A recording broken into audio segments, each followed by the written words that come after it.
അങ്ങനെ ഇന്ന് ഉത്രാട ദിനത്തിൽ രാവിലത്തെ കുറച്ച് കാര്യങ്ങൾ കാണിക്കാം കേട്ടോ. ഞാനും മകളും കൂടെ രാവിലെ തന്നെ നേരത്തെ കുളിച്ചൊരുങ്ങി അമ്പലത്തിലേക്ക് പോവുകയാണ് കേട്ടോ. ഇന്ന് നല്ല മഴക്കാറുണ്ടായിരുന്നു. മഴ പെയ്യുമെന്ന് വിചാരിച്ചു, പക്ഷെ ഭാഗ്യവശാൽ പെയ്തില്ലായിരുന്നു. അങ്ങനെ അമ്പലത്തിൽ നിന്ന് വലിയ തിരക്കൊന്നും ഉണ്ടായിരുന്നില്ല. ഞങ്ങൾ പോയ ടൈമിൽ ഒരു നെയ്യ് വഴിപാടുണ്ടായിരുന്നു. നെയ്യൊക്കെ കഴിച്ചു. അതിനുശേഷം മാദേവരൊക്കെ ഒരുക്കിയതൊക്കെ കണ്ടു. ഞാൻ എല്ലാവർക്കും കാണിച്ചു തരാൻ വേണ്ടി വീഡിയോ എടുത്തതാട്ടോ. അതിനുശേഷം നേരെ വീട്ടിലേക്ക് എത്തിയപ്പോഴേക്കും അമ്മ പഴനുറുക്ക് വേവിക്കാൻ വേണ്ടി വെച്ചിട്ടുണ്ടായിരുന്നു കേട്ടോ. ഈ സ്റ്റീമർ 3 തട്ടായിട്ടാണ് കേട്ടോ.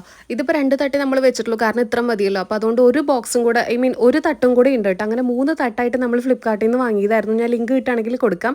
അപ്പോഴത്തേക്ക് മുത്തശ്ശി ഇതാ എല്ലാം അണിയാൻ തുടങ്ങിയിട്ടുണ്ടായിരുന്നു കേട്ടോ. അങ്ങനെ എല്ലാം അണിഞ്ഞതിന് ശേഷം നമുക്ക് മാദേവരെ വെക്കാനുണ്ടായിരുന്നു. നമ്മൾ ഇത്തവണ വുഡിൻ്റെ അല്ലേ, മരത്തിൻ്റെ വാങ്ങിയ മാദേവരെയാണ് വെക്കണത്.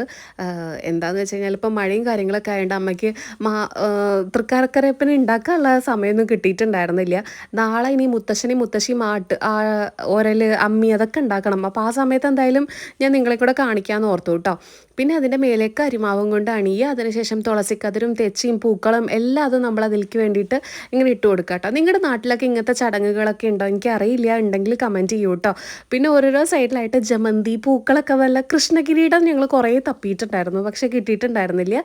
പിന്നെ ആവശ്യത്തിനുള്ള കുറച്ച് തെച്ചിപ്പൂക്കളൊക്കെ നമ്മളുടെ തൊടിയിൽ തന്നെ ഉള്ളതുകൊണ്ട് അതൊക്കെ എടുത്തിട്ട് അങ്ങോട്ട് ഇന്നത്തെ ഉത്രാടം നല്ല കേമായിട്ടുണ്ടായിരുന്നു കേട്ടോ.